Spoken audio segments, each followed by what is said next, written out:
Our council meeting today. If you'd like to stand for the council affirmation and karakia, and I'll ask Councillor Alexander to read them for us. Thank you.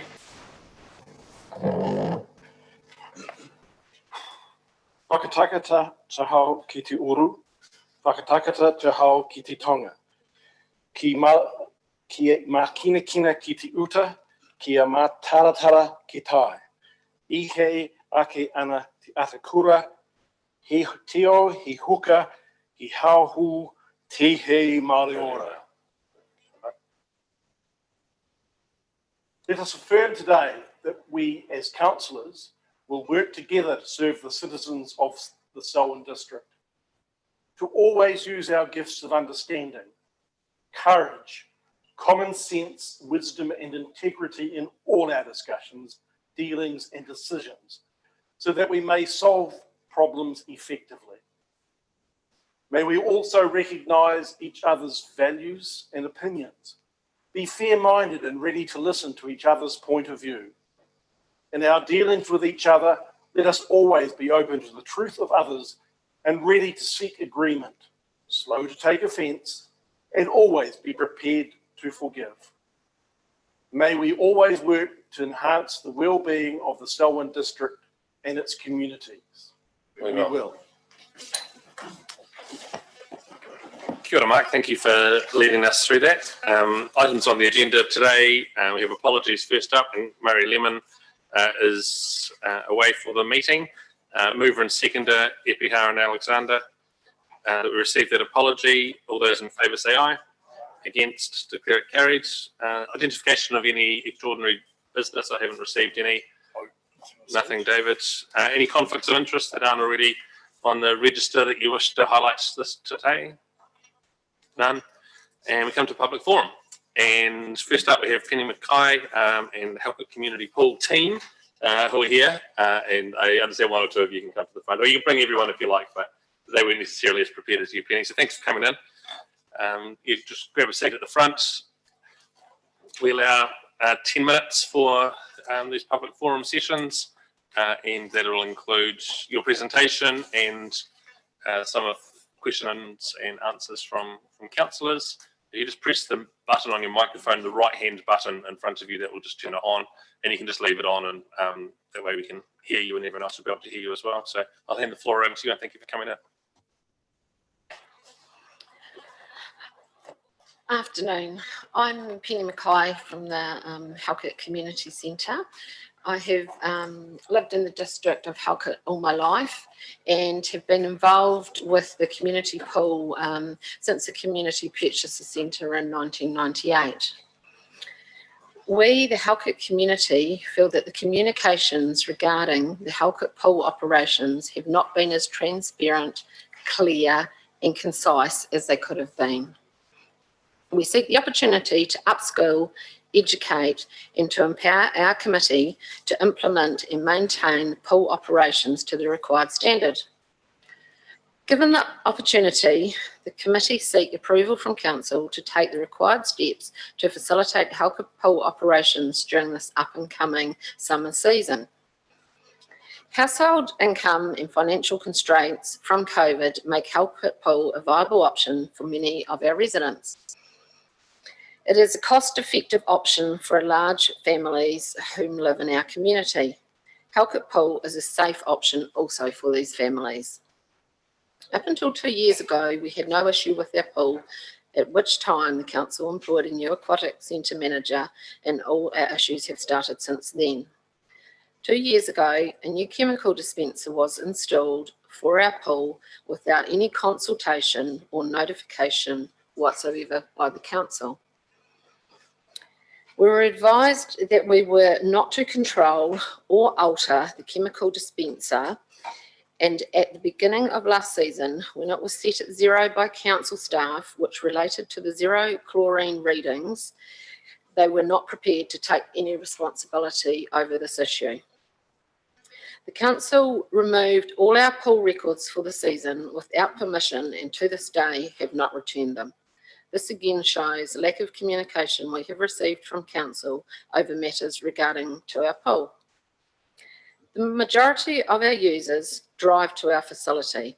thus making the caregiver of driving age and not just the eldest sibling looking after younger family members.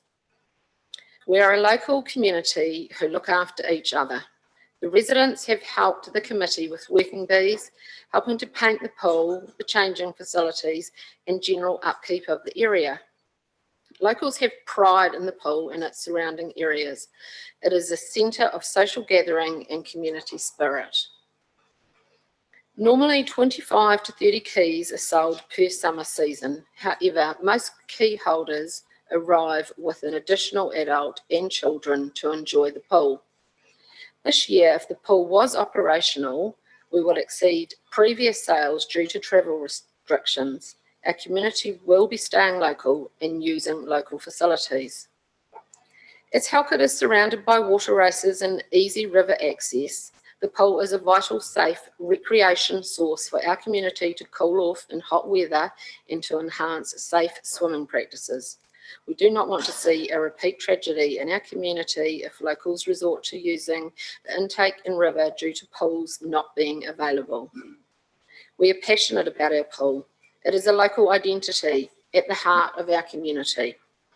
The committee are proud of it and want it reinstated and operational.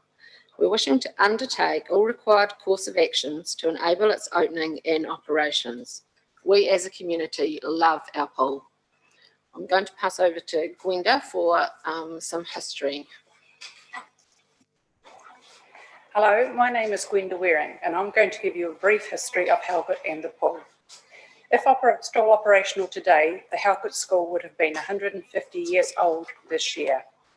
The land, which is now the community centre, was gifted to the community by Captain Halkett to build the school in 1870 and the community hall in 1958. The district has many original families today going back 5 generations.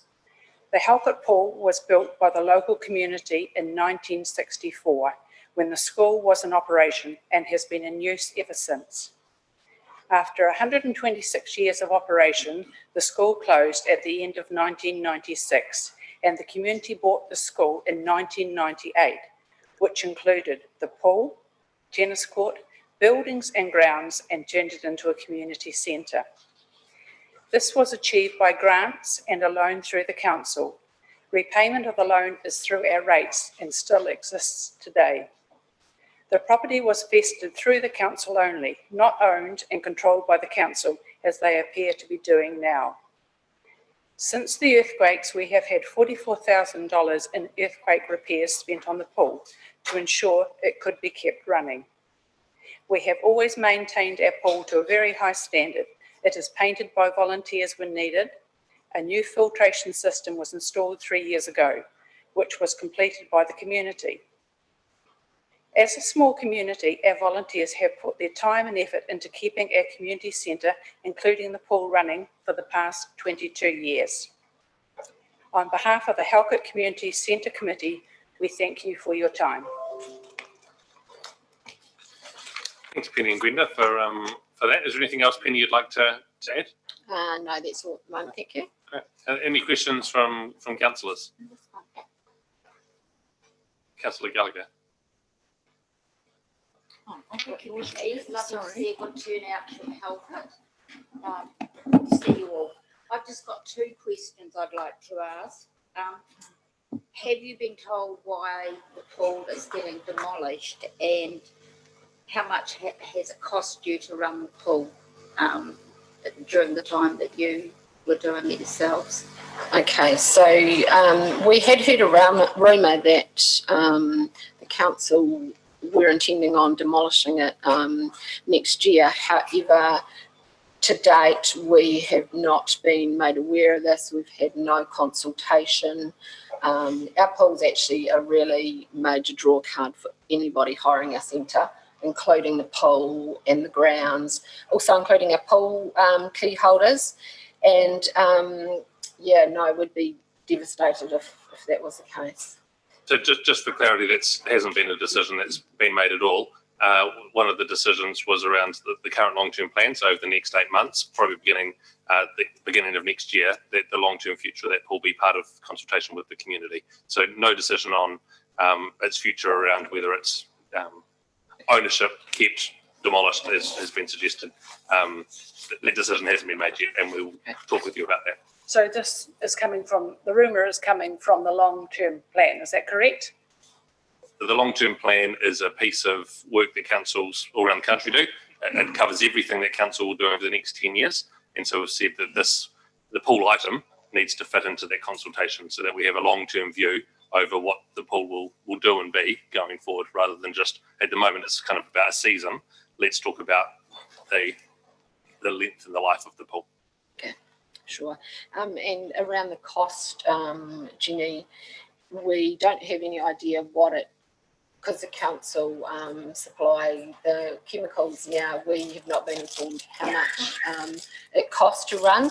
Up until 2 years ago, when we used to get our own chemicals, per year it used to cost us between about $250 and $300 in chemicals per year, and approximately $200 in power. So no more than about $500 per season to run, because everything else is done voluntarily. Thank you. Councillor Alexander. I'm not the first up, somebody else had the green light. Well, we've gone away from that today. No. Councillor Hassan was in the queue. Okay, thank you. Okay, thank you. Councillor Hassan. Look, thanks for your presentation. I'm interested in the key system because every ratepayer is paying a district-wide rate for swimming pools. Does your committee manage the keys money that's on that is actually given for the keys, or is it vested in council at all? How's that organised, or how's that run? We manage that ourselves. So what happens is any pool key holder has to sign a declaration and they run through a health and safety presentation on site when they purchase a key. And that because we were getting the chemicals ourselves up until 2 years ago, we have been managing that pool key income. Thank you. Councillor Alexander. Thank you. And thank you for coming. Microphone. Sorry, and bringing this to our attention. Do you agree that the pool should be run to meet the central government water treatment standards? And did any of your committee partake in the training to be able to meet those standards in the last season?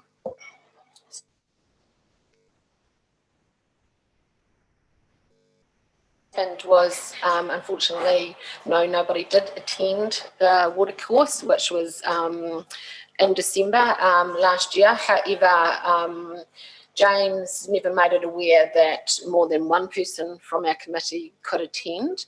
And I unfortunately had to pull out at very late notice and asked James, was there another course I could attend?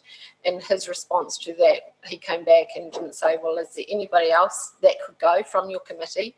He said, I will keep my eyes out in the new year for you for another up and coming course and come back to you. And never, until today, I've never heard anything about any more courses. Councillor Banks. Yeah, thanks for coming along. Any small organisations find it hard fronting up to some of the bigger ones, and we do have that, and you're obviously a very small player.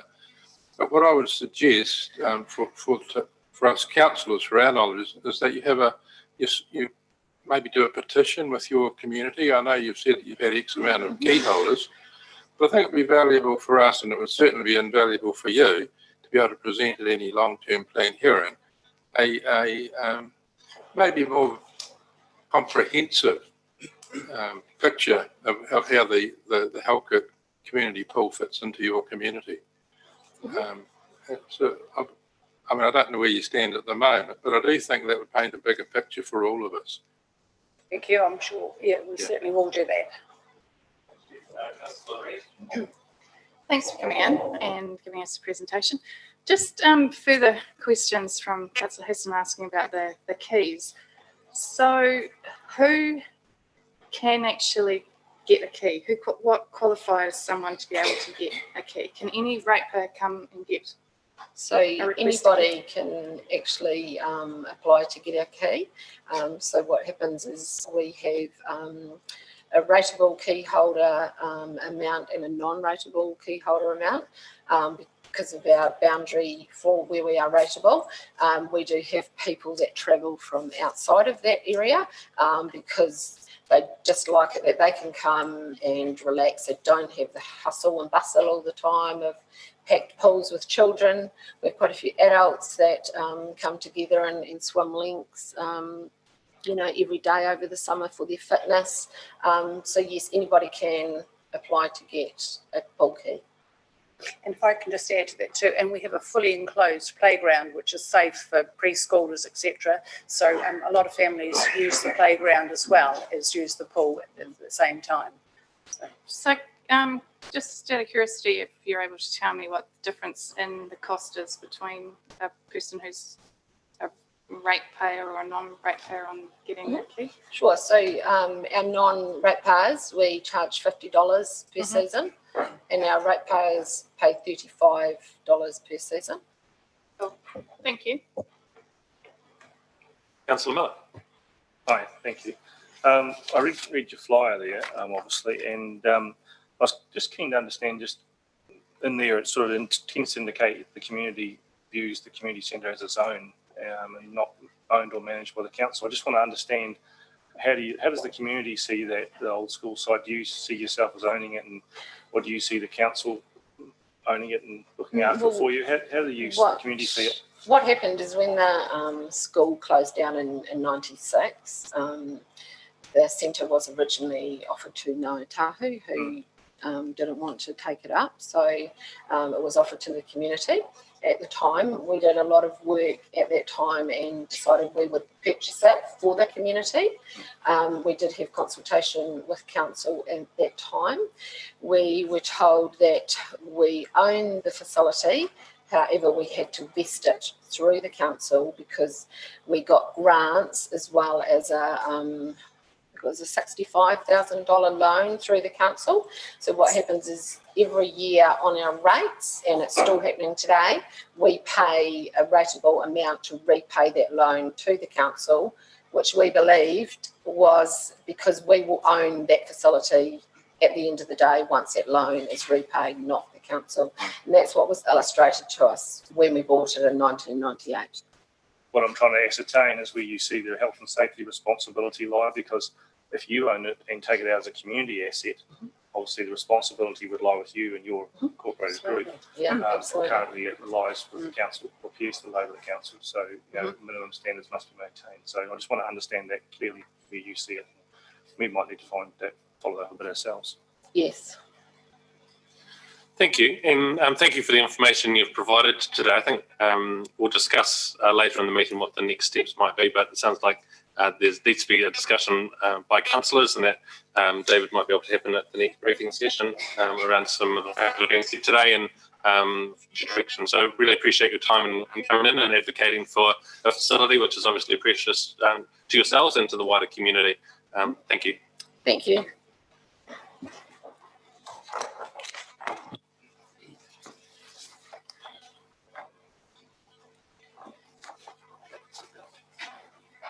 You're all welcome to stay, but you're also welcome to just stand up and walk out now. And we don't mind the shuffling in the room. That's fine. Thank you. The next public forum is Bill Woods. Bill, welcome along. If you'd like to come to the front of the room, Bill's here to talk about community committees in the Melbourne area. Bill, as I said earlier, we're allowed 10 minutes for this conversation, including what you want to say and any question and answers that council might have. So the floor's yours, and just press the button on the right-hand side of the microphone, and then we'll all be able to hear you. That one. Thank you.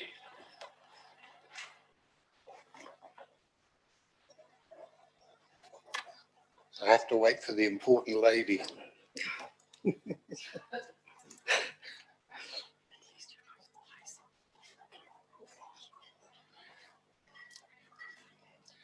Right.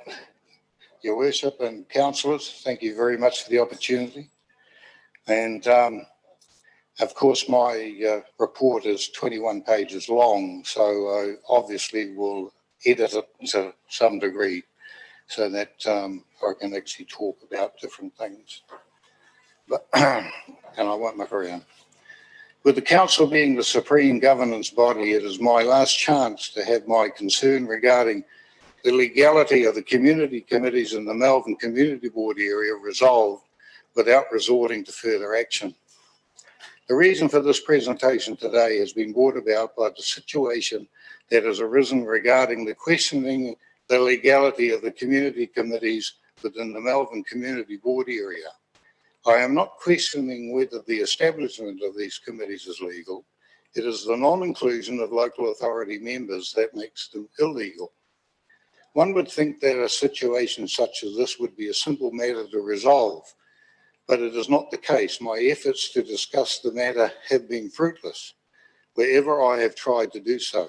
The situation has now reached a stage where I cannot proceed any further negotiating with the chief executive or the board. So I've resolved to seek help from the Minister of Local Government or the Ombudsman. As the governing body of the District of Selwyn, you are my last hope to at least have some rational discussion on this subject. Councils were created by statute, so are controlled by working within the legislation. Compliance of the legislation is not a choice, but a directive that must be followed implicitly, as there is no provision for alternative interpretations to suit a particular situation, unlike a toy library or a play centre where the rules are not so strict. After the election, a directive was issued quoting the LGA that the council staff are prevented from membership of a committee that involve their employment. This directive caused a division in the Sheffield committee, and the caretaker was a member of the committee as a condition of combining the two committees. Also, the council intended to carry out a review of the community committees, but the onset of COVID-19, this review would be delayed, so community committees had the option to either hold the triennial elections or wait until council has made a decision as a result of the review. Examination of the LGA to clarify the directive regarding staff on the committee, it became obvious that it was intended for committees that were restricted to single task that involved the employee, not the committee that covered several tasks. The committees that handle various tasks are similar to councils or community boards that have a provision to declare an interest and not take part in that particular item. During the examination of the LGA, it was also revealed that council committees must have an appointed elected local authority member. Also, for a committee to continue with the same members and not have the reappointments, the council must make this decision before the termination of council prior to the election. We now had a situation where one clause of the LGA was non-compromised, although there was a case for debate, and two that were being ignored.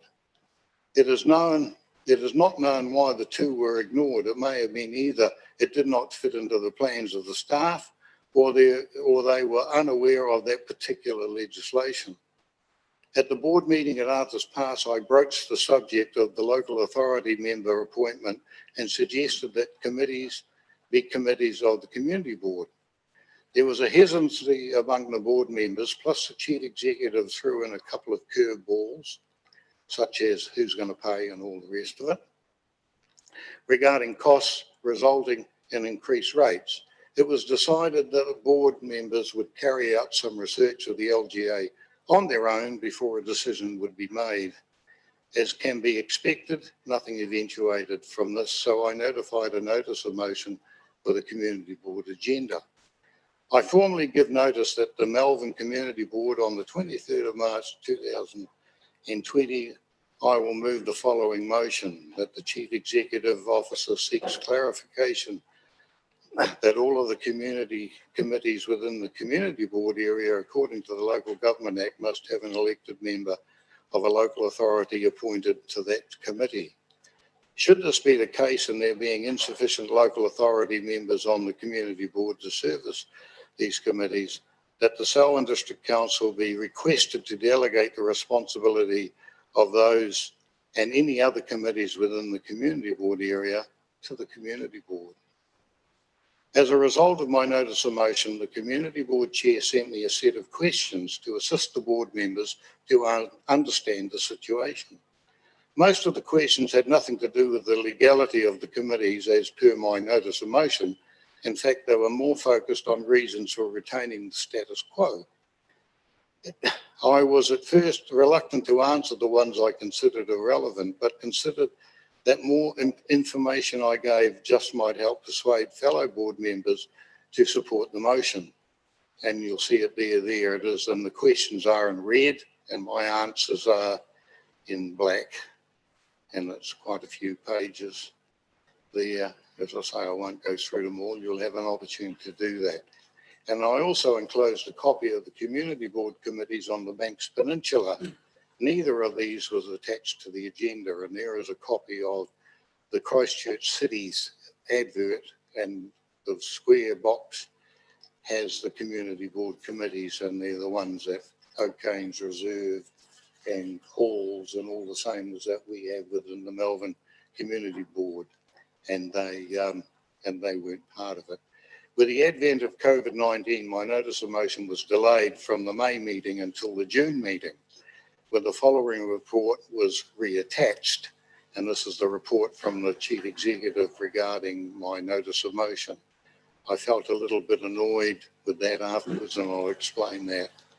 Now, the Chief Executive's report was also attached to the May agenda, and I responded and sent it to each member of the board. And again, you'll find there in the thing is copies of the Act and extracts that I've taken from all the rest of it that regarded the legality of those committees, and it was possible to hand it over to the community board. And that in itself is quite a long piece of legislation. It took me a long time to sort through the legislation and copy it down so that you could actually fully understand what was there. And so, and then again, I haven't got my little fellas. Here we go. My choice of motion would require the CE to obtain legal clarification regarding the status of the committees in the board area and report back to the council and board, then decisions can be made. I foolishly thought that my reply would at least give board members sufficient information to show that the issue should be clarified. Alas, there must have been some sort of meeting to discuss the situation and decide what action should be taken at the board meeting regarding my motion. I do not know who was involved, but I am sure there was something with no intention to involve me. At the board meeting, when it came to my moving of the motion, the chair informed me that I would not be permitted to speak to the motion until it was seconded. I questioned this ruling as I had experience with notices of motion. The Chief Executive then produced a prepared extract from Standing Orders 23.1. quoting that the motions must be seconded before being discussed. This order quoted was later proved to be incorrect. I reluctantly accepted the chair's ruling, so moved the motion, which lapsed for the want of a seconder.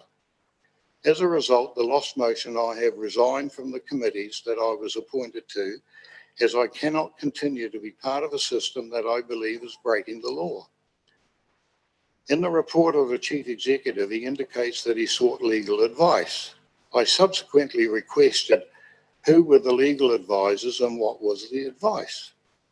The answer I received that the advice was legally privileged, so it would not be released. A reply such as this is almost unbelievable. It was me that requested the advice to be obtained, yet it was denied to me. And that's the letter from the Chief Executive saying about the legal opinion was legally legally privileged, and they weren't going to do anything about it. As I stated at the beginning of this presentation, to the lack of progress, I intend to take this matter either to the Minister of Local Government or the Ombudsman. But I'm unaware of any of you have any knowledge, apart from Councillors Gallagher and Mugford, of the situation, with this medium being the best way for me to present it to you. I would respectfully request that you give this matter careful consideration and let me know if the matter can be resolved in-house. Otherwise, I will, as intended, take the matter further and seek clarification of this issue. Thank you, Bill Woods. Kia ora, Bill. Thank you for bringing that presentation to us. A couple of questions. Councillor Hassan. Thanks for your presentation.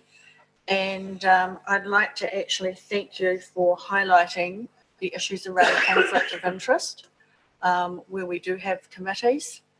And am I correct in assuming that we have a policy that does not allow staff, but any meeting requirement, if we actually have, that's an in-house policy, but if any staff member is a member of a committee, then they would have to just go through the normal process of declaring an interest in that topic that they had an interest in, no different from an incorporated society, a trust, any meeting held under standing orders.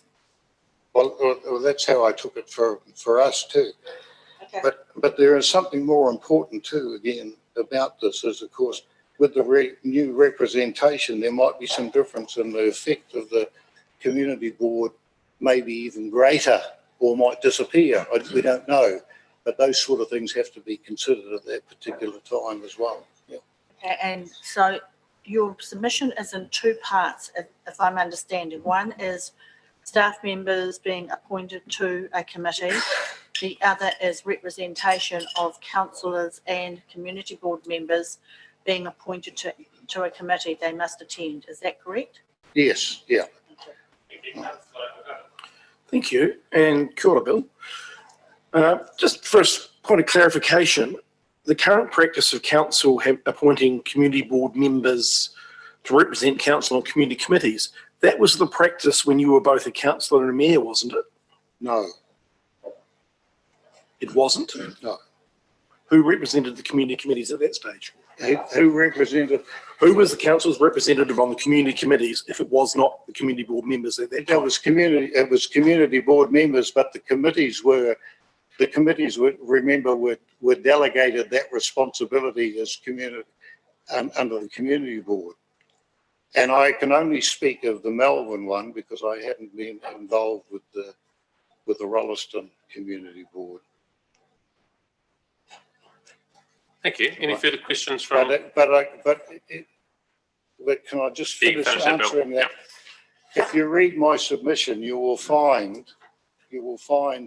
that is mentioned in there. Whether there is some debate about whether they had councillors on them or community board members. And I said, but that is not the reason. If that was done and it was done in ignorance because nobody knew about it, that's okay. But once it's been brought to your attention that the law says that you must do this, you don't have the same rights to continue on. You have to change it accordingly. I've already mentioned it's in there. Thank you for providing the written submission as well, Bill, and councillors will just need some time to be able to look at that. I don't expect them to have it done by afternoon. No, too much discussion on it today, but just for your information and the process going forward from here, about 12 months ago now, when I was speaking to all of the chairs and secretaries of our community committees, I signalled to them that there would be a review of community committees this year that we're in right now. As you've mentioned in here, due to COVID, that was unable to happen. But the time frame for councillors that we would expect to paper on our next council agenda around the future of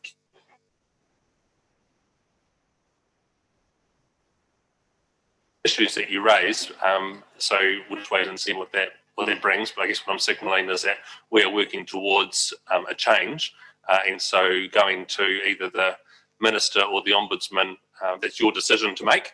But I'm signalling that we're actually making some changes in the community committee space already. And at the community board meeting where we were both attended, the community board, the Melbourne Community Board was very keen to see whatever changes take place for Melbourne at a similar time frame to the rest of the district.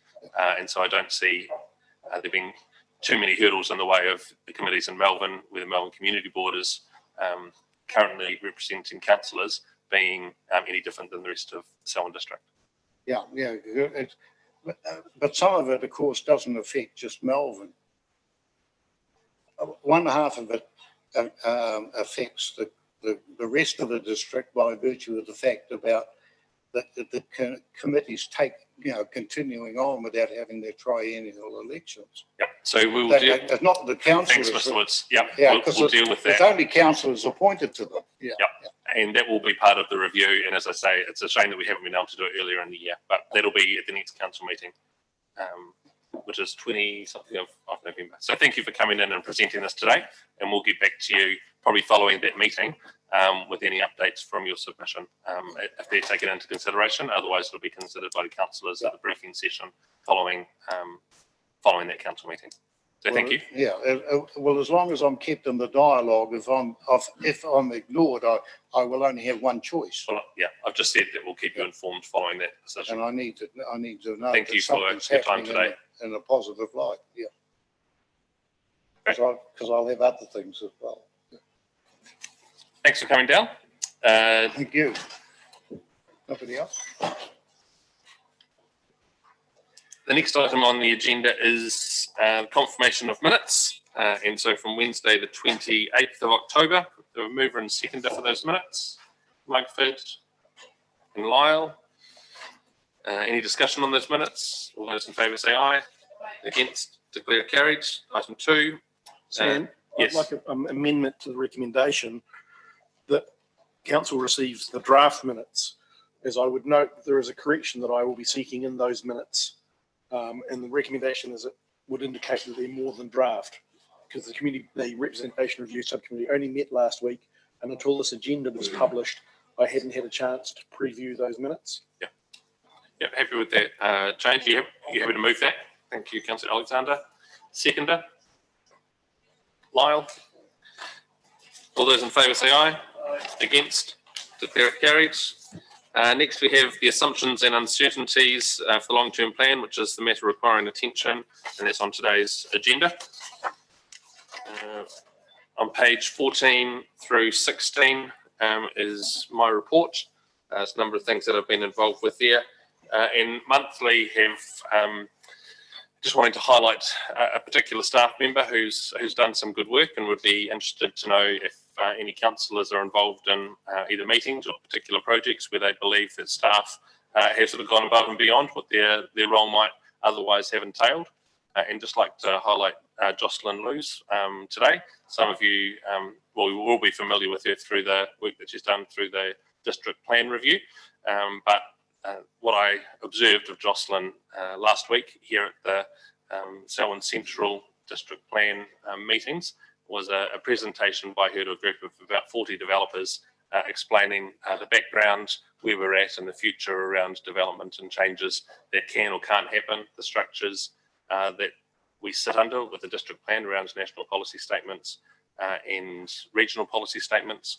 And she was just very clear in her communication, very able to answer questions as they came, and didn't overreach with her answers to promise things that might have been an easy answer, but weren't necessarily the right truthful ones. Today, but I just thought it'd be good to highlight her to you and to the rest of our staff in our community. We've got some excellent staff on board here, and Jocelyn Lewis takes out the Mayor's Award for November or October 2020.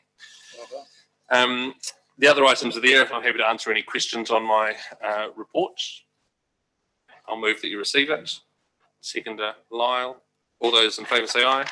Against, declare it carried. Next item is on page 17.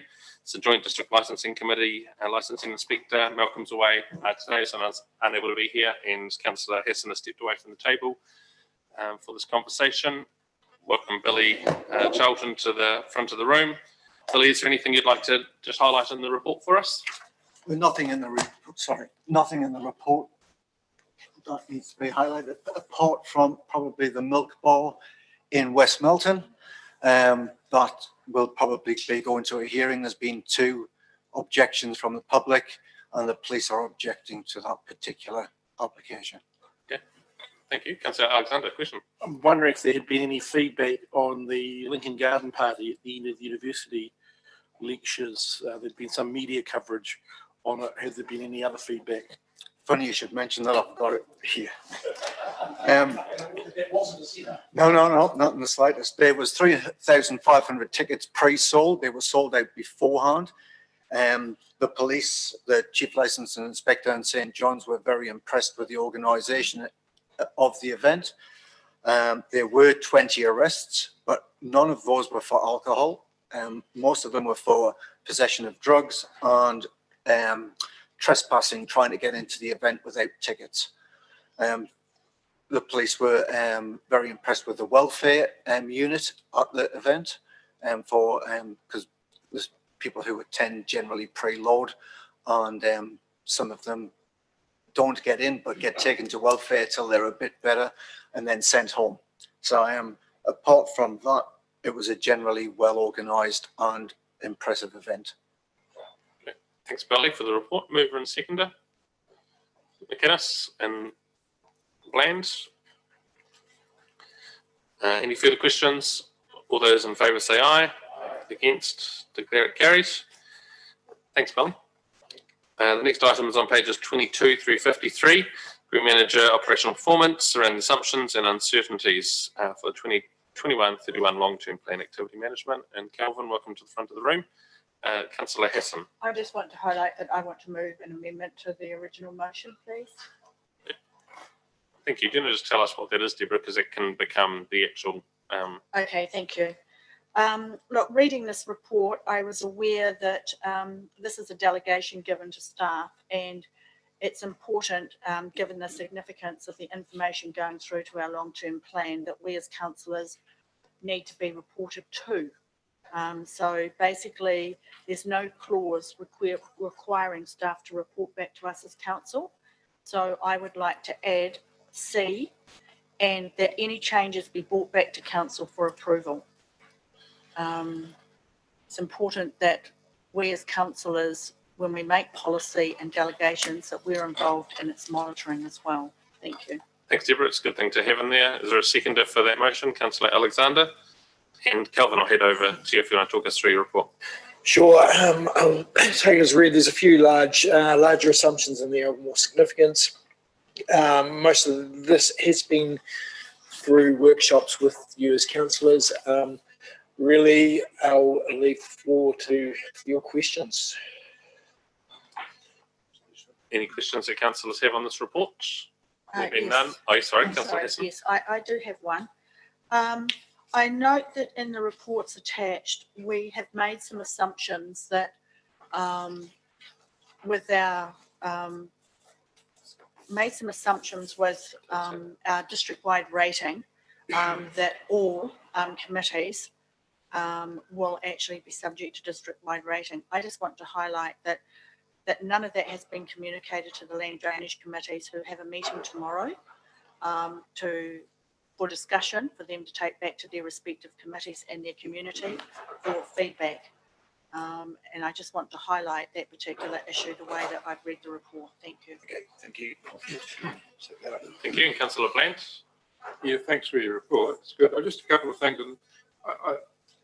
It's about climate change, really. And I see that we've got climate change listed as moderate. And I guess, personally, I probably am in that camp. If you go down to, say, page 39 and we look at Selwyn Huts, it's got the level of uncertainty as being moderate, and I take that the risk is moderate as well. And a couple of thoughts run through my mind. Would that be the same assumption that ECAN and Naitahu would have? Have we, for instance, we don't want to be saying moderate, and another organisation that we deal with has got it as high. The other thing that there's no mention of is litigation. And I really see that the risk of litigation with some of the small sort of seaside communities in the future is there. That to me is a real risk. And I'm just not sure that we can just, for instance, we're evolving climate change and sea level rise. For instance, Ngāi with Green Park huts, us with and Nikan with Selwyn huts. So if it's only moderate, are we rowing the right boat? Just get CEO to answer. Yeah, through you, Mr. Mayor. Jeff, tomorrow afternoon, I'm actually chairing a meeting of the heads of DOC, Ngāi Tahu and Ecan to discuss the 3 areas of Green Park huts, lower huts and upper huts, really to talk about the common approach to those issues that you've raised, climate change, licenses, etc., etc. And I'll be able to report back after that, sorry. The whole 360 degrees, Jeff. Yeah. Thank you. Page 36, major adverse events. I think this could actually be phrased in a slightly different way.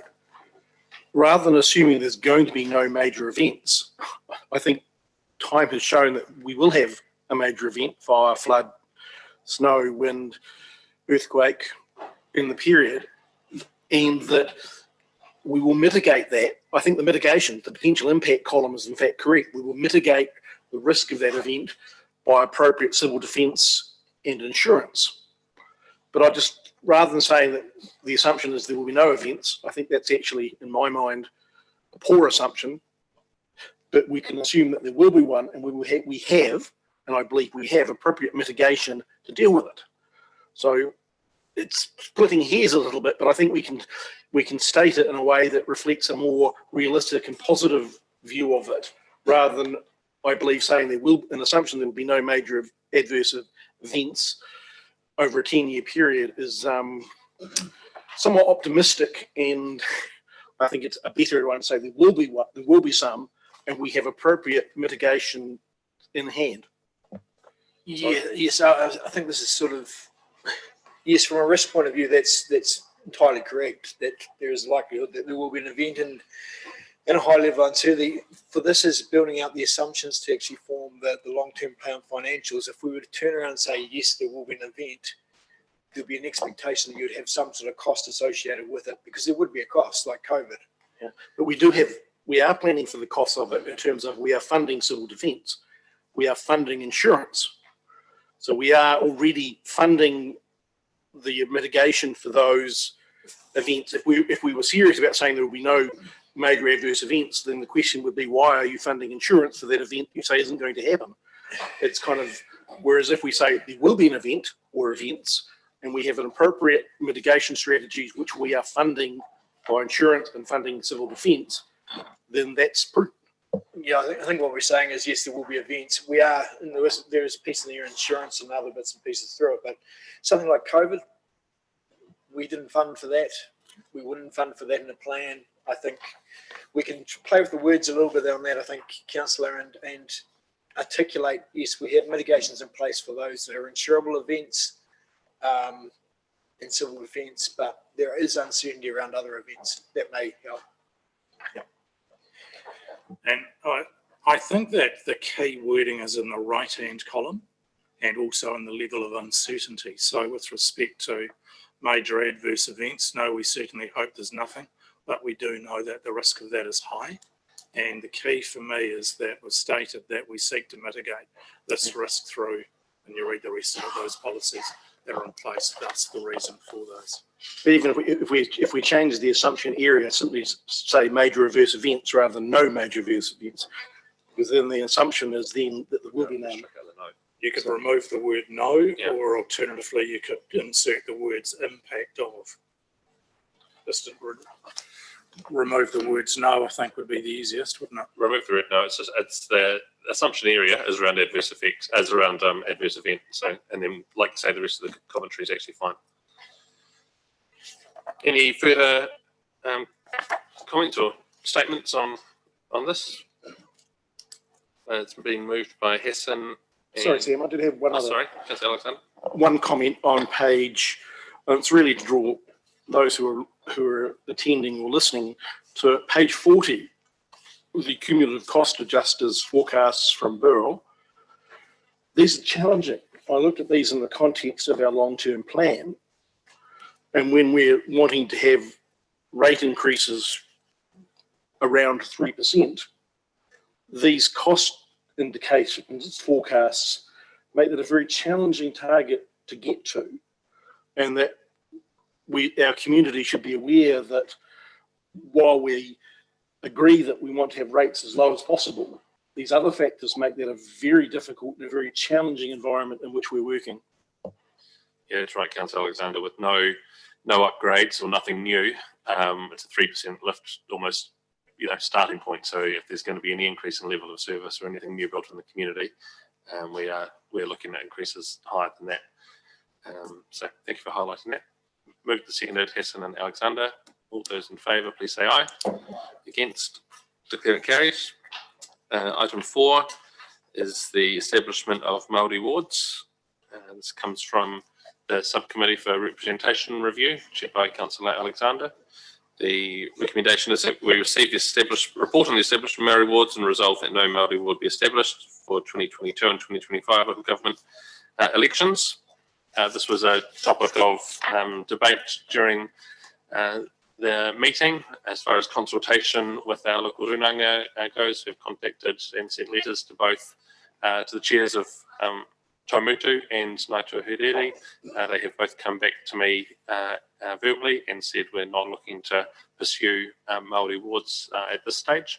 There has been some conversation about Maori representation around council and council decision making and involvement in our decisions, and I think that the process that we went through with our district plan review committee was a good one, and we were much the better for having a representative from both of those runanga at the table for those discussions. But that will be that's not Maori Wards, and so today's discussion is about Maori Wards and where we go with our relationships and joint decision making into the future is still a topic for further discussion after today. I'll just ask the chairman of the representation review if he would like to say anything else. Well, I'll move the recommendations in front of us, and it has been given consideration. We delayed this recommendation from our first meeting in order to consult our local iwi, and Councillor Epiha did raise the issue of resident Māori who aren't affiliated with those iwi, and so we have had good debate, and there has not been support. Honestly, I do not believe there would be support in our district at this time for the establishment of Māori Wards, and so therefore I move the recommendation in front of us.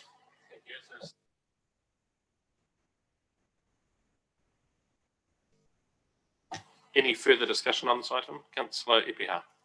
Ngā mana i ngā reo, he rau kāwanatanga o Waikirikiri. Kia ora, tēnā koutou koromatua Sam, kaupakahaere or David, my fellow councillors, staff and members of the public. This wasn't an easy one for me, and last week I made a bit of a bumbling mess because it skipped through quite quickly, and then I had to come back to it, and I guess it was all sort of building up in me, and then I missed it. So I'd just like to explain my experience through the process. So Māori Wards, as everyone's seen, there's been a lot of publicity up and down the country, and to me it's been quite a divisive process, and I've seen the hurt and the pain that it's been causing our communities. From my perspective, it's something that needs to come through legislation. With respect to the district here, we have a population of around 5,700 Māori living in this district. In our annual report, page 4, we say council recognises an obligation to take into account Māori, their culture, traditions, land and taonga. The word Māori transcends tribes. It is the word for all Māori. Tangata whenua means people of the land. Mana whenua are the authority to a given piece of land. That mana whenua authority here, I respect their views, and through Māori tikanga, I have agreed to their views and have supported the non-establishment of Māori Wards. I said that we could do better. However, by supporting mana whenua as a iwi, mana whenua, they need to also speak for tangata whenua, for me, for all Māori.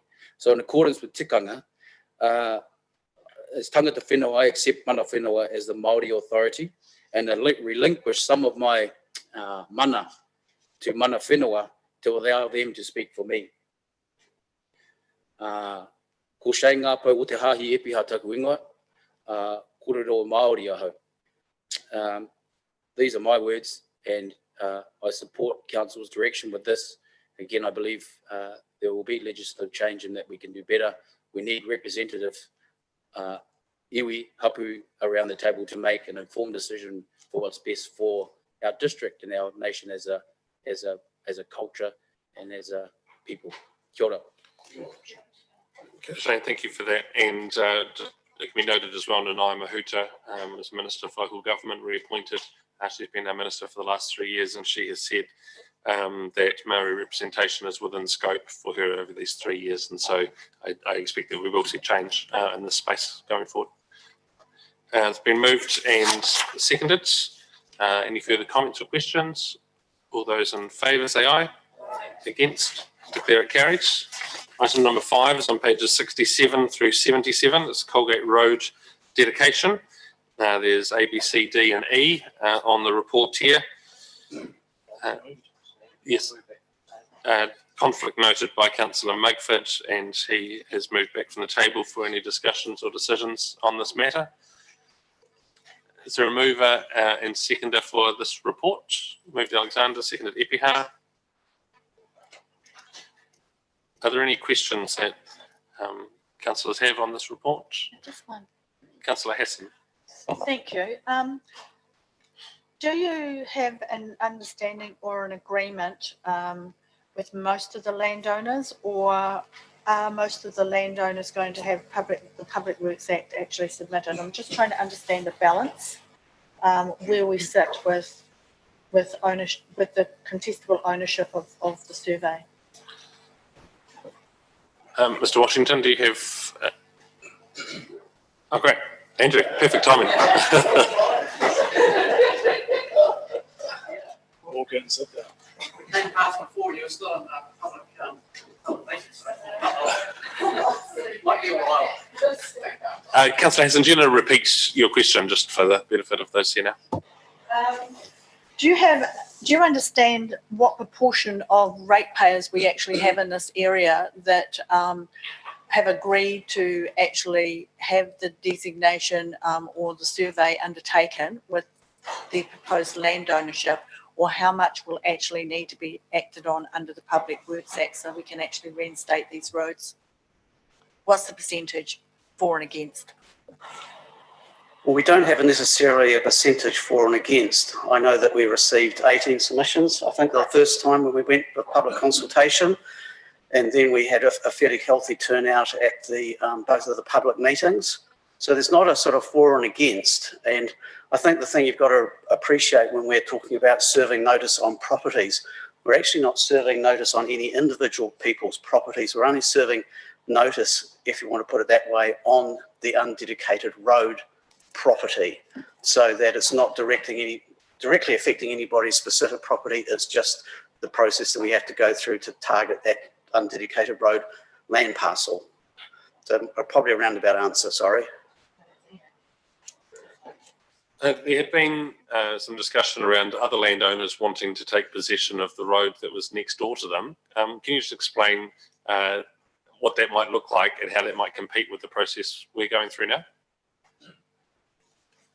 Yes, certainly. I think it goes back right to when we first talked to you about this project and how we would run it, and in terms of protecting people's interests. So basically what we are doing as a council, because we've got the ability to under the Public Works Act, is gather up these undedicated parcels of land, which in theory should have been road.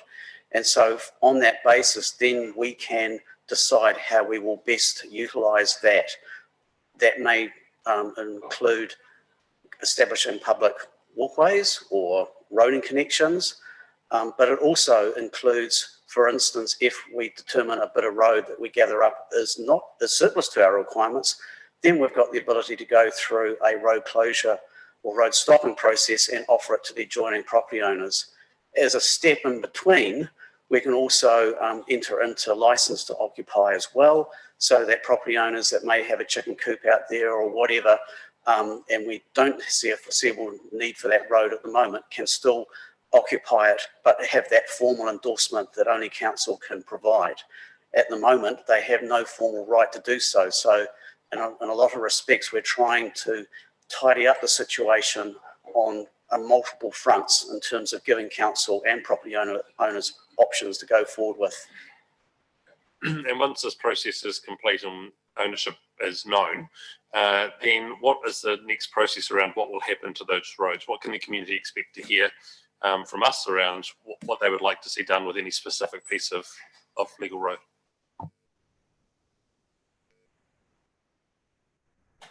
Thank you. So we have spoken to the Township Committee and asked that they collate some ideas about what the community wants in that area moving forward. So we haven't established that at this stage. It will be further down the line and completely separate to this process at this stage. Any further comments or questions from people? Been moved by Alexandra Nepiha. All those in favour say aye. Against, declare it carried. Thank you very much. Thank you. Item number 6 is the Water Services Monthly Update. It's on pages 78 through 128. Welcome, Murray and Elaine. Yep.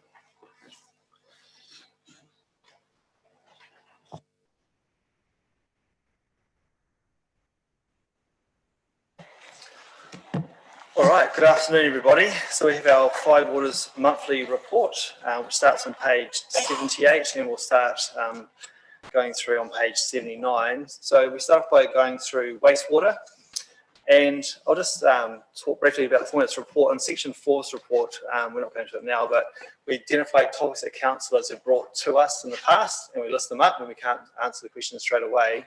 At the moment, there's nitrate levels in groundwater and groundwater actual levels themselves in there. But one of those items was infrastructure resilience, so that's what we're talking about today. So it came through a council question, and that's the first item. So in terms of wastewater infrastructure resilience, we did a report back in late 2019. We had Stantec and WSP, which is Opus, do that work for us. And I was just looking at the ESSS scheme, Eastern Southern Sewage Scheme, and how resilient it would be for different failures. And there's a map shown on page 79 showing the scheme with a number of numbers, and we basically said that at this point the pipeline broke, what would we do, and what kind of mess would we make, or how would we resolve that issue. And it's fair to say that we're actually quite a resilient council in terms of our wastewater network, which is pleasing to be able to tell you. On the map you can see on the sort of north-east side of things, there's 2 discharge points which we retain, which allows us to discharge wastewater to Christchurch City Council if our systems have any issues. It's not something we use very often. We use them during the earthquakes, and they remain open for us. So in the worst case scenario, we could actually pump wastewater from Lincoln and Prebbleton directly to Christchurch if we needed to. And if we had issues at Pinelands Wastewater Treatment Plant, as an example, or any of those other trunk rising mains. At Lincoln, we have the old oxidation pond there, which we can use for storage, so we can actually discharge all of Lincoln's water and Springston's and actually Prebbleton as well into that pond. We have bulk storage in Rolleston in the township itself, the old Halpert treatment plant, where the old concrete structure can be used for buffer storage. There's a number of other places in the network which we have got resilience. So there's not many councils who could put their hand on heart and say they've got the level of resilience that we do here in terms of our ESSS network.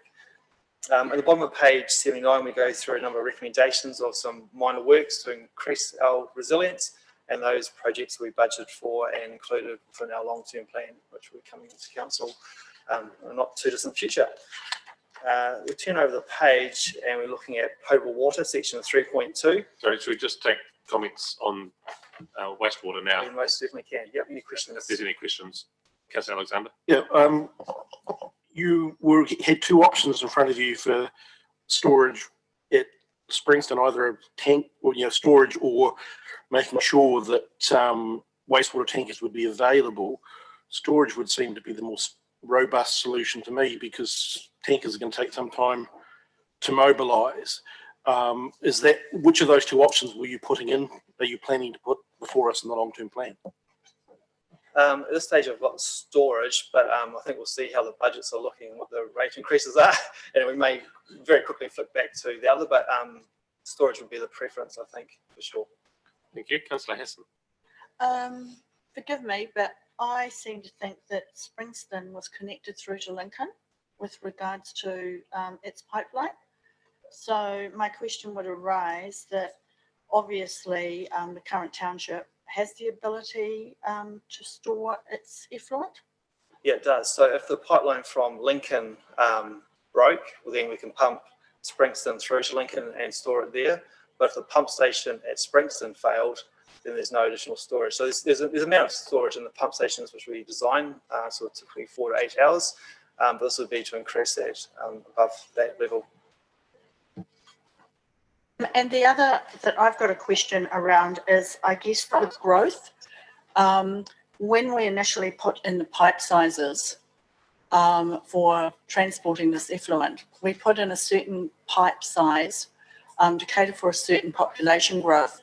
When we are actually exceeding our population growth quicker than what we envisaged, do we have enough? When do we actually have to dig those pipes up out of the ground and replace them with larger pipes to accommodate our growth?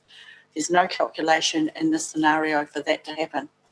No, so what we've used in these scenarios for resilience is look out through our population growth predictions.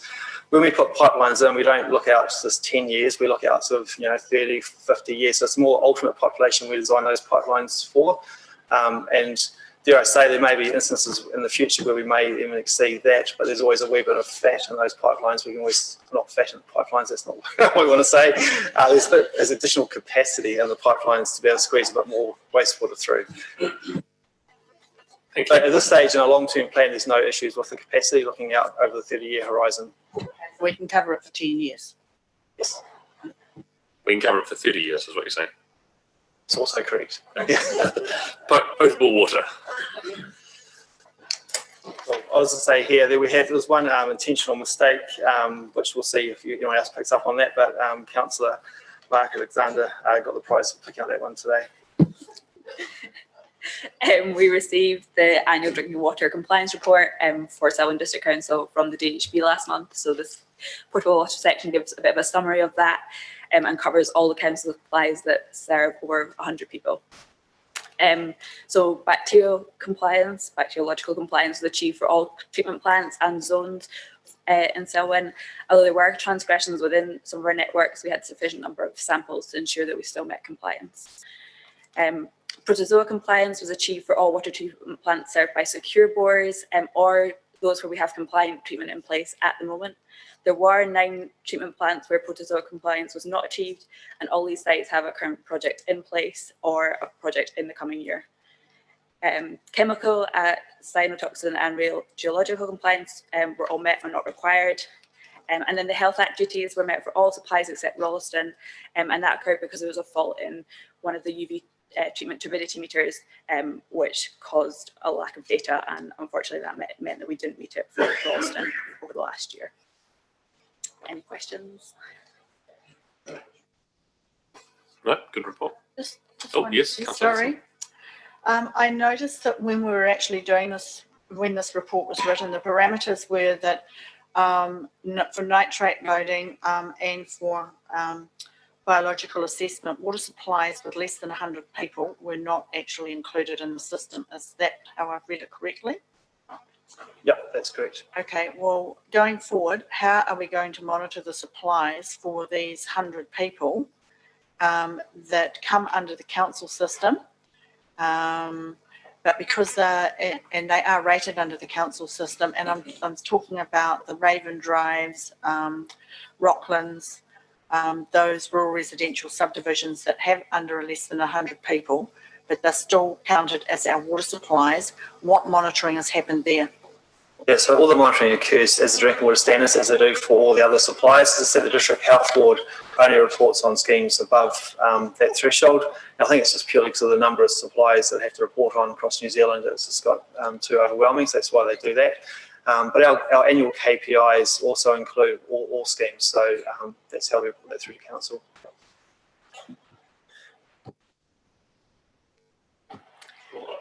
So stormwater, there's just a quick note on listing there about the construction of stage 3 bypass, which is still underway. Councillor Epiha went out to have a look at that. If anyone else is interested and wants to, we can arrange for a site visit for them too. And the other projects mentioned previously are all ongoing, so happy to take questions. And drainage? So it's just a heads up that we have a meeting with the land drainage chairs this Thursday, tomorrow. Sorry? Yeah, that's right. So just to recap, land drainage is one of our areas which we haven't looked at the rating or governance structure. So we've re-looked at potable water, wastewater, stormwater and water races, and land drainage is the last one. This is our first discussion on this matter with the committee, and so we're presenting some options for them to consider and work through, which will come back to council in due course. Thank you. And water races? And water races, so there's quite a lot of information contained within this report on water races, and that's just following on from the last council meeting where there was a bit more information asked for in the hotspots around the district and the operational issues that we were having. So if we take it as read, but if there's any questions, happy to answer them. However, if they're more detailed and operational based, maybe we could take it into a meeting that we have the ops team there. Thank you for the pictures. Pictures that are in the report, I think it just helps to show the public, you know, you can often just see a water race flowing and think that, you know, it just sort of all happens by some sort of magic. But actually, you know, diggers keeping the water flowing, the cleaning out of the culverts, there's a huge amount of cost that goes in to ensuring that water just flows past properties or into farms for stock water. Councillor Hassan. Yes.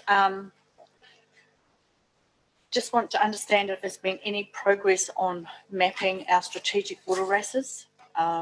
Just to let you know that I think I copied in everybody to an email that I retrieved some really ancient maps with all the mapped waterways, streams and creeks prior to a water race actually being thought of.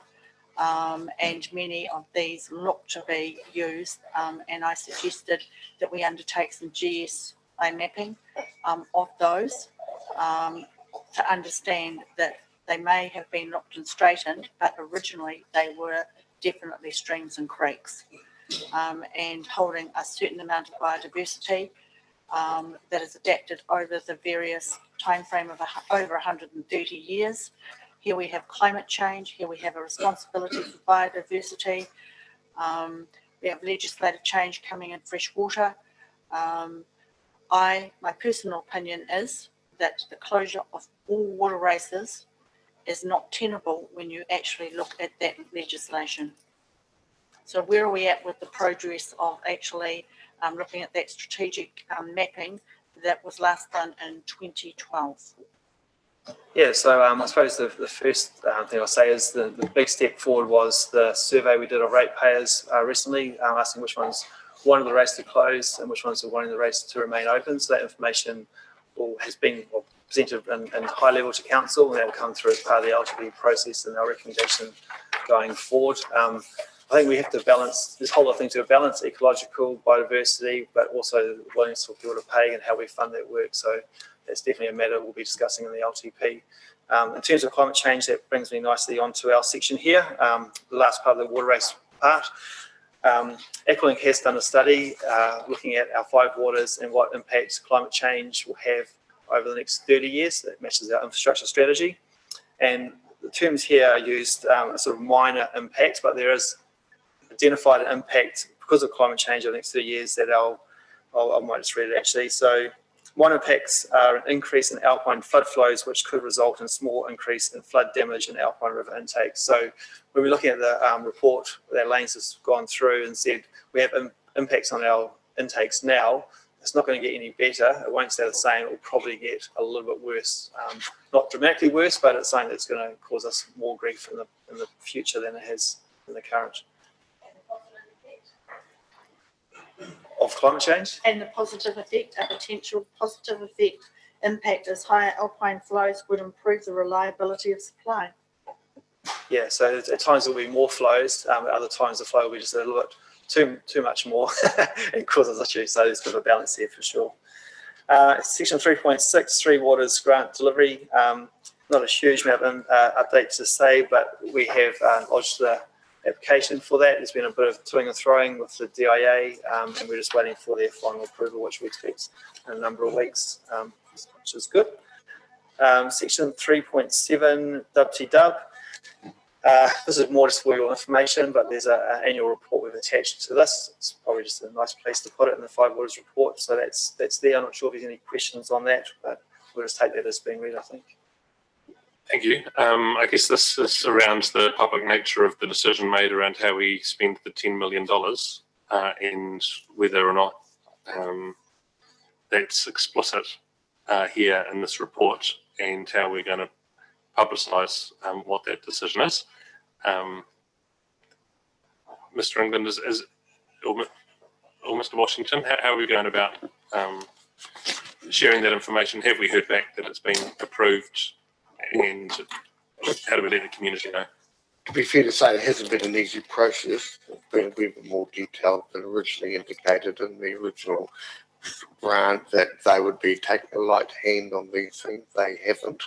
So we're still waiting for, as most councils will be, still waiting for sign off. That sign off will be followed in November by 50% of the funding being made available to council on invoicing from us. In terms of publicising and socialising this, I think there's something we'll take a bit of guidance from council on, because you'll, by the end of November, you'll be starting to get your plans around the early engagement in the long-term plan. We should have the report back on the Garfield Kerwee scheme by that stage, and that will inform. It's about whether you want to pre-announce that your plan, that in your draft, at that stage saying you want to note that in our long-term plan we are going to propose this scheme. So I guess what I'm saying is, once it's been approved out there prior to consultation. Right. So once it's approved by DIA, I'm expecting that we'll have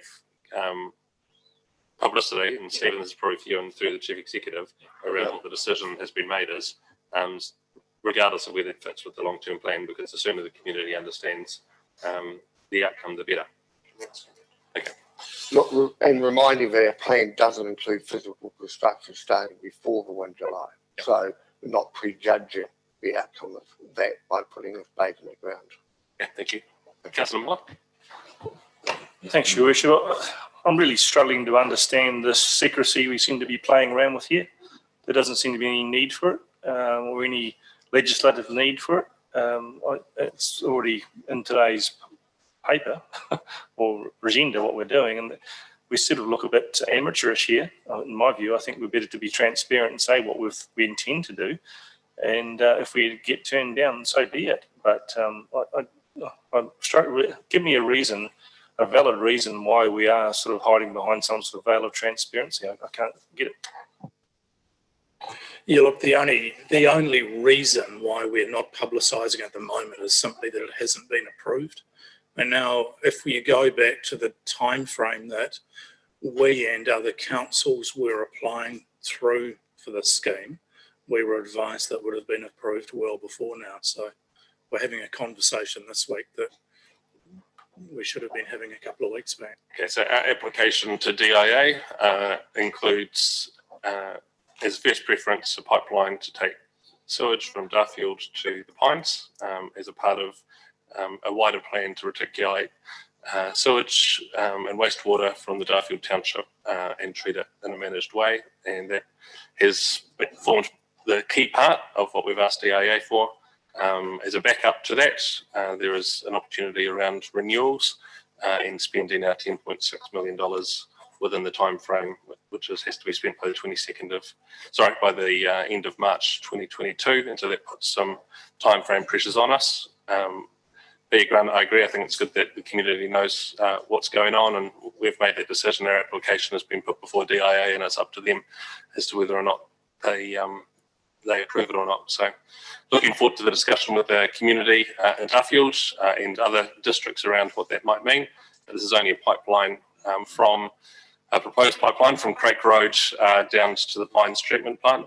The money doesn't include any reticulation of the township, and previous discussions with the community suggest that a staged process, including as a stage one, town centre, Main Street and new development within Darfield be stage one, and then further stages beyond that as to be determined through consultation in the long-term plan beginning of next year. Does that fairly cover it? Yeah, great. Anything further from the report? Councillor Hassan. Yes, 4. I presume future points for discussion is an opportunity to actually add future points for discussion from the table. I have one. It's the land disposal capacity at the Pines. I would like a report to council given the increased residential growth and industrial growth that we have on our doorstep. So I would like a report looking into the future of our growth, where we're standing, and the capacity limitations of that plant from the land disposal portion, reported back to council. Thank you. Yeah, so happy to do that. It's beyond the 30-year horizon. And I think part of that might fit into the 120,000 population work that's already underway. Yes, I think we're actually answering Councillor Hassan's point right at the start. We've reported back that we have looking to double the capacity of the plant. That investigation option analysis isn't a 5-minute job, so it has to take in a number of facets that include potential for Darfield, Kirwee, potential for Ellesmere, potential for industrial development.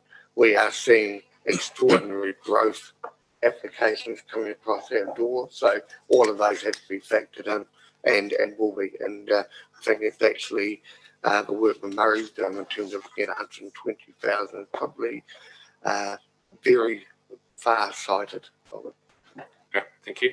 Councillor Ipiha. Just quickly, I just wanted to pass on my thanks for the site visit the other day, 81 3.3 Stormwater Leaston. Thank you very much for the site visit. I just wanted to say how professional and how safe the project was, and also pass on from members of the community the great job that's been continued to be done there. So thank you. Thank you. Councillor Miller. I'll just seek clarity. I support Councillor Hassan's view that as governors, we'd like to be assured of capacity. Was that the official answer there, or are we to receive an official answer at a future meeting? Oh, I'm more than happy to provide you another answer, but yes, it's well beyond the 30,000. We'd like to see it written, though, probably. And I think as a report, I think growth has been astounding us all, hasn't it? I guess we'd hate to be constrained by disposal area particularly. So, and it would be good to understand whether for our sewage plants, and this is another one that probably needs to go on there, is their compliance with their resource consents, and how they are maintained through our contractors, whether there are any issues with how these schemes have been managed that actually may put us outside our resource consent conditions. And that could probably be part of the monthly reporting coming through here, in the same way that you've highlighted where the water sits in compliance. We could maybe do next month or the one after wastewater, and just work our way through the compliance of each of the waters. Would be good to have. Thank you, Councillor Hassan and Miller. Councillor Alexander. Yeah, I think in addition, just simple capacity issues. I mean, we have another, council has received another plan change request for an industrial area north of Ralston, is the implications on the type of effluent from industrial areas. It tends to be a different makeup, and what impact that has on our capacity in terms of, the other pollutants, if I put it that way, that might be in an industrial discharge that it can have on the Pines, and the viability of the cut and carry disposal if there's such things as, the heavy metals and things that you might get from an industrial processing plant that could cause us problems in operating and maintaining our plant. Murray Washington's comment on that. Yeah, just want to note that with the I-zone, there was always an expectation that it could lead to a raft of wet industries developing, and that would cause some industrial discharge issues. So that is still a potential. Well, obviously, we've only got Western Dairy at this stage with a trade waste agreement in place. But if we have other similar facilities, we may be looking at a trade waste plant or pre-treatment on site.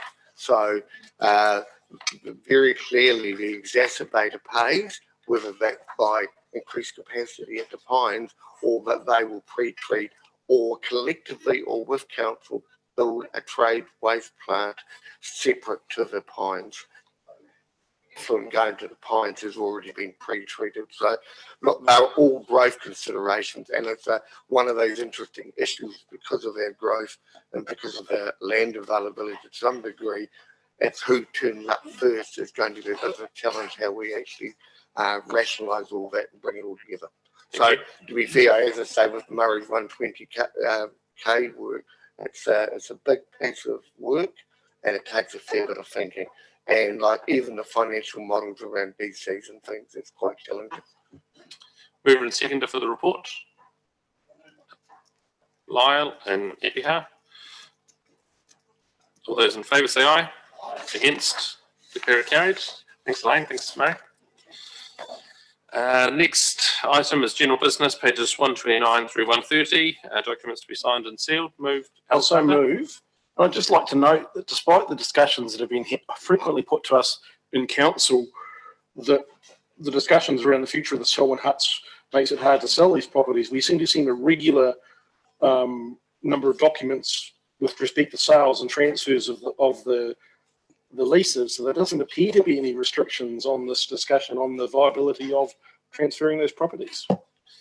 No, what I'll say is all information that we have has been made available to everyone at the huts and through constant communication. People are aware of the ongoing discussions and we can only assist when we're asked for records. And I guess we just encourage whether you're purchasing or selling a property there to do due diligence on the current situation.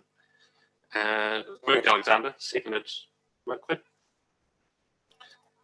All those in favour say aye. Against, declare it carried. Mr. Mayor, before we get to public forum discussion, I realised that I had a matter to report under matters arising from the minutes and didn't do it earlier because we no longer have that listed as an agenda item under the minutes. I've circulated an email that I have received this morning from staff that addressed a question that was raised at the last council meeting when we talked about the lease of the lease to the Rolston Rugby Club to operate their club rooms, and I questioned how the electricity charging was going to be handled. Staff have responded in an email which I've circulated to councillors confirming that they have a separate meter with an ICP number, so they will be charged directly, which answers the question of how they were being charged for electricity. But that is a matter arising in the minutes that should be recorded in the minutes. Okay, thank you. Matters arising from public forum with the Hilcock Community Pool. Councillors comfortable if that is brought to us at a council briefing with an update from staff around any clarity of the things that were brought to our attention today. If there's any further matters of clarification you want staff to report on, please let David know. Councillor Alexander. I think they are operating under a misapprehension with respect to rating. They no longer pay a separate loan rate. It's been accumulated into the district-wide rating. And if they were allowed to operate, I'm a little unsure how their differential of charging for keys will now work, because every ratepayer in the district is now paying towards the community centre and their pool. So I can't see how they have a two-tier rating system unless one was for Selwyn ratepayers and the other was for those living outside our district. So that I think needs to be clarified and publicly stated. They no longer pay a loan rate, the district is paying it. But also I think there is an urgency to this. If we are going to reverse our previous decision and allow this facility to operate this summer, there is an urgency to get volunteers, and I think it should be volunteers, not a single volunteer trained in the water treatment on that pool, and that there's limited time between now and Christmas for that to happen. So I think if we are to have a further briefing on this, it needs to be urgent. Thank you. So rating and ownership need to be key. matters raised. Councillor Hassan. Just on that clarification point, I wasn't aware that when we had outstanding loans for our ratepayers, that they weren't still required to pay those loans back because it was a separate issue with regards to the rates versus the loans, the grants. So we'll seek that clarification in the report that comes back. Please. Yeah, thanks. Yeah, and so Councillor Alexander, I had also noted your issues around the rating, but we just remind ourselves that we made a unanimous decision based on concerns around health and safety issues that were raised by staff, and those were not addressed this afternoon, so we will again need to have a look at those, and I'll be bringing a report back, or staff will be, to the briefing session on the, I guess the 2nd of December is when that'll come back. And the second matter Mr Woods brought to us, Councillor Hassan sort of identified 2 matters that were really in there. One is around council employees as members of committees. Mr Woods stated that that's not covered in legislation, and it's not because they're subcommittees of council, and it's up to us what we want to have on our subcommittees. So unless you want to review the subcommittee terms of reference, then I don't know that we need to review that. We're within our rights to allow or disallow those members of the committee.